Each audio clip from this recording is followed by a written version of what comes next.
Welcome back to Whiteboard Wednesday and part 4 in my series on how to manage salespeople.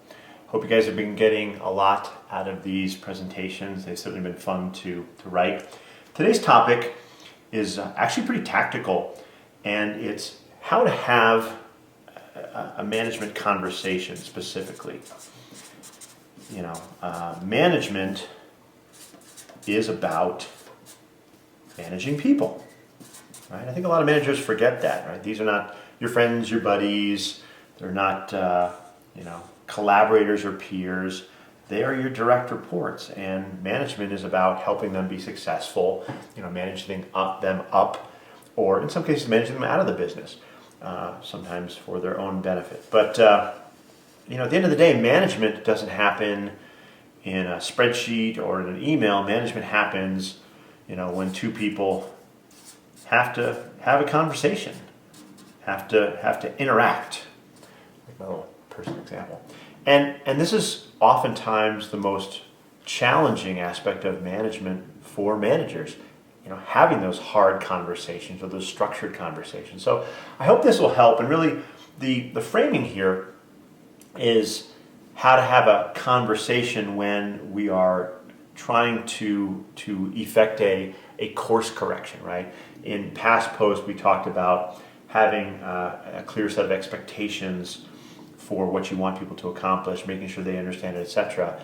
In the last presentation, we talked about how you go through the process of progressively holding people accountable. Well, each level of that progressive accountability requires a conversation, and this is the how do you do that conversation. So the assumption here is you've got to sit down with somebody and have a harder conversation. So hope this is helpful. The first part of a management conversation is we're going to talk about what's going on. And you're going to see a pattern here. We always talk about what we perceive to be happening, and then we invite the other person to share their perception of what is happening. So right here, what is happening? Right?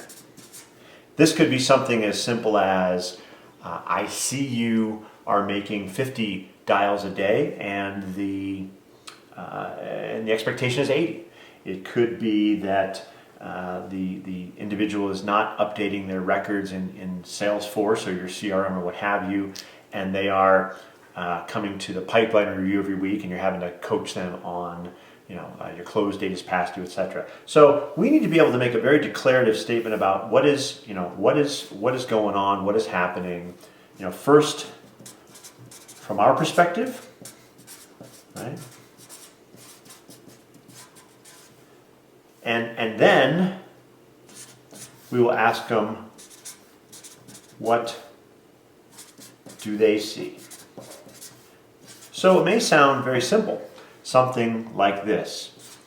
I noticed looking in Salesforce that your call count is down and you're making about 50 dials a day, and the expectation we set is 80, and I wanted to sit down and talk about that. But first, let's just make sure that I'm not missing something here. Are you seeing something different? Am I reading the reports wrong? Is some of the information I'm getting not correct?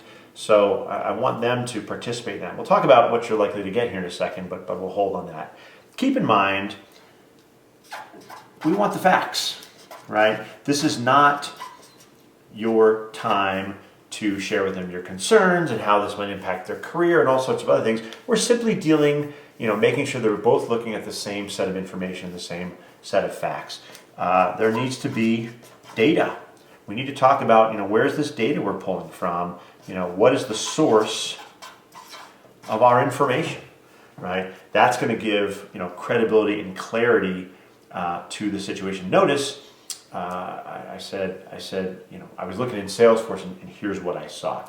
Now, very likely when you go down this road, the other person, your direct report, is going to want to jump into explanations, and some might call them excuses, but fundamentally, they're going to want to say, well, here's why that is, and they're going to want to get into the why of the situation. We'll talk about why in a second, but you need to remember that it is very important in this section right here. We're going to deflect, the why, right? Some might call those excuses, but we're going to talk about that later. And in a minute, I'll share with you how specifically you can deflect that. But understand we have to lock in on the why this is, or what we see is happening before we can get any further.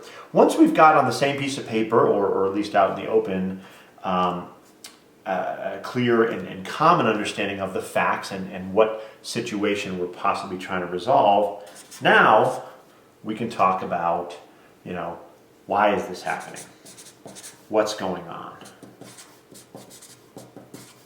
And really it's them talking about it, isn't it? Right? Now, one of the things I want to kind of give the punchline ahead of time is the purpose of this conversation that we're having is to deal with a management issue, a set of behaviors. It's not primarily to understand the causality.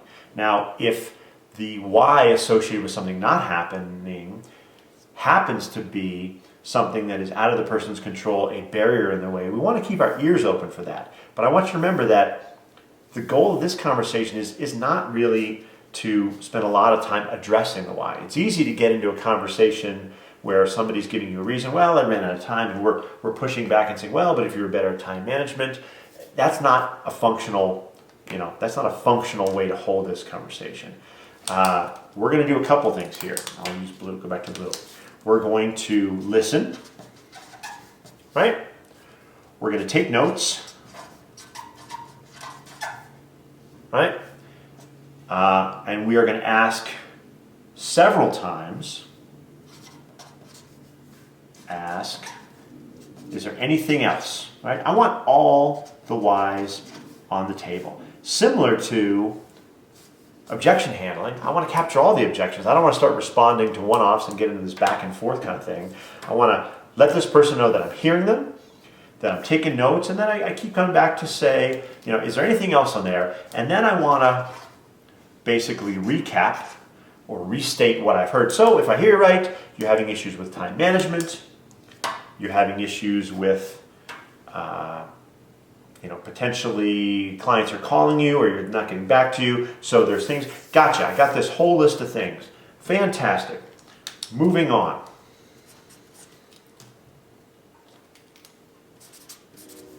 What do you think we should do about this? How should we proceed? Notice what I did just there. I didn't get stuck on it. I didn't go down the rat hole. I didn't try to deal with all of their reasons, excuses, whatever you want to call it. I didn't get emotional about this stuff. I captured it. What does that have to do with this conversation? Nothing. If there's anything in here that I need to deal with that is a systemic or cultural or environmental issue, I'm going to make note of that. And I'm probably going to let them know that that's going to happen. But for the purpose of this conversation, I've heard you. I'm going to take that into consideration. However, the purpose of our meeting today is really to determine what should we do next, right? And that's the conversation that I want to have. What are we going to do next about this? And as before, we're going to start with their perspective, right? What ideas do they have, right? And then ultimately, we're going to get back to my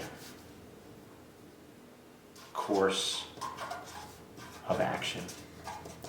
Now this is possibly going to be a little confusing and or frustrating to folks. I find that in sales organizations in particular, some people, managers and direct reports, somehow forget that the manager and direct report relationship is actually one of a subordinate, right? You work for me. At the end of the day, it's my job to manage you. That is the position I'm in. And sometimes that requires me telling you what to do. And that doesn't always sit well with people. This context is designed to make sure we're operating from the same set of information, that we hear from them why they think there are challenges going on. But at the end of the day, we should be operating in this meeting right, we should already have in our little agenda or in our notes, right? We should already know what we want to have happen next. This really shouldn't be a collaborative decision-making. How are we going to proceed? I should already know what I want this person to do. I can use the information that I'm gathering to alter that or adjust it or even change it completely, but I'm not walking into a meeting with a subordinate trying to figure out how I should manage them next. I have to know that answer coming in. This has to be done beforehand. Hopefully that makes sense, and I guess I might have some questions on that.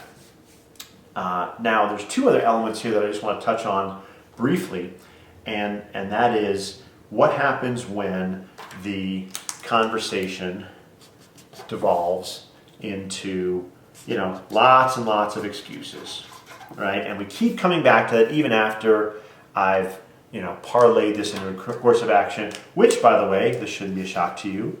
We're going to have a follow-up, or a follow-up note of some sort and a next calendar event, right? So that you should remember from the other whiteboard presentations, right? Once the course of action has been assigned and done, we're going to follow that up with a formal recap and make sure we have time to revisit it. But what happens when we keep getting stuck with, excuses? Well, I don't think that's fair, et cetera, and then there's lots of words here. Well, at some point, you're going to have to put your foot down. And the good news is it won't happen all that often.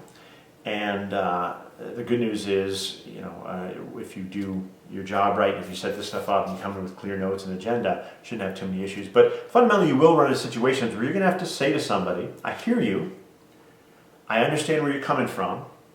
Frankly, if I were in your shoes, I probably would feel the same way. However, based on what we've discussed, what I've observed, I have made the decision that this is how we're going to proceed. You have to own that. Your job in this conversation, your job in this relationship is not to convince the other person that you're right. It's not to convince them that everything you're getting them to do is in their best interest and is going to make them happy. Part of a manager's responsibility sometimes is to get people to do things that they're not all that excited about doing. If that wasn't the case, then they might not need to be managed, right? So fundamentally, excuses need to be managed in the conversation, or just excessive dialogue, another way to think about it. The other aspect I want to just touch on briefly, how do we get things back on track, right? And that is let's put 2 asterisks here, because you're going to run into this here. And in terms of back on track, you're going to run into this right here, right? I'm trying to articulate what is happening. I'm asking them what they see, and I keep getting, the excuses, and they want to go down. Then, well, he did this or this happened.